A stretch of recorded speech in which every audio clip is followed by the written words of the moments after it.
welcome to Rare Blend. I'm Ken. This week is going to be a follow-up episode to my last video, which I just released a few days ago here. And that video was actually released 4 weeks ago when I was on my way to the Honda Meet, formerly known as the IBOC Meet here in Orlando, Florida. And my 1991 JDM Honda Beat decided to die in the middle of the road. Oh, what? Oh, no. No, come on. No, no. Not good. So in the last 4 weeks, I've had to do a lot of running around, a lot of researching, trying to track down the parts that I needed, in addition to diagnosing the problem to begin with. So what I found was that the distributor had gone bad. Now, the distributors in these Honda Beats were notorious for failing, especially in the earlier ones. My Beat here was one of the first, I think, 160 that were actually built from Honda. So I'm sure that the last owner replaced the distributor. Well, that one had gone bad. The second item on there was the ignition coil. I was getting a weak spark from that, so that has to go as well. The next problem is trying to find these parts. You can't go to your local auto parts store and purchase them. You've got to get online, you've got to know where to search and order them and ship them back here to the United States.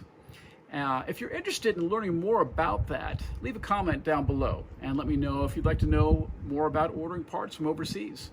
And we can do a whole episode on that. Right now, I'm going to go ahead and show you the parts that I found. And hopefully, in the next few days, I'll be able to get them put on and get the Beat finally running again. This is getting to be very repetitive and very old here. It's a good thing I love this car so much, but then again, you know, people are like, why does things keep breaking down? Is the car that unreliable? And I'm like, no, it's a 30-year-old car. Things are going to break on a 30-year-old car. It's just, you know, rubber parts are going to dry and wear out, belts are going to crack and break, circuits are going to short out and go bad. Things happen, and these are things you have to be prepared for and think about when you're purchasing an older car, and especially purchasing an older import car that was never sold here in the United States. So let's go ahead and take a look at the items that I found. So here is the main culprit right here, and this is the distributor for the Beat here. This is actually a brand new distributor from Honda, because fortunately, due to the popularity of the car in Japan, they have started to make new parts for this car. It's not old stock or old parts, brand new parts from the factory from Honda. So I was able to go online and track down a brand new distributor here. So this is, open this up here for you, a brand new Honda distributor, which these things are basically like gold. So that should be the cure for the car not starting right now. There's actually a little sensor in here, and when I was diagnosing the car, the sensor was showing that it had gone bad. Unfortunately, you can't just replace the sensor, you've got to replace the entire assembly there. So that's what I'm going to do, and hopefully we'll get the car back up and running here real soon. Okay, two other items I want to show you here is the ignition coil.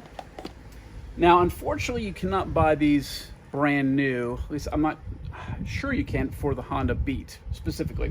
But there are other cars out there that share the same parts.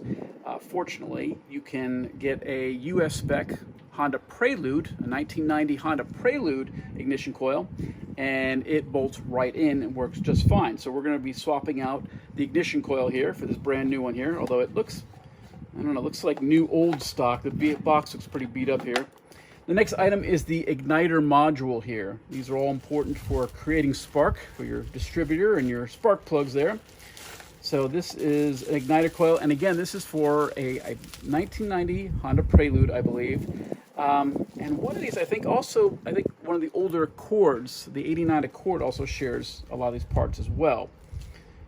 But that's your igniter coil there. And so between these two little gems and the distributor, hopefully we'll get the car up and running here very soon. Another really cool item that I found online was this air intake by RS Mach. RS Mach is one of the many tuners in Japan which specialize in Hondas, for example, and especially the Honda Beat. This is a really cool unit here where it replaces just the stock panel filter like you see in most cars.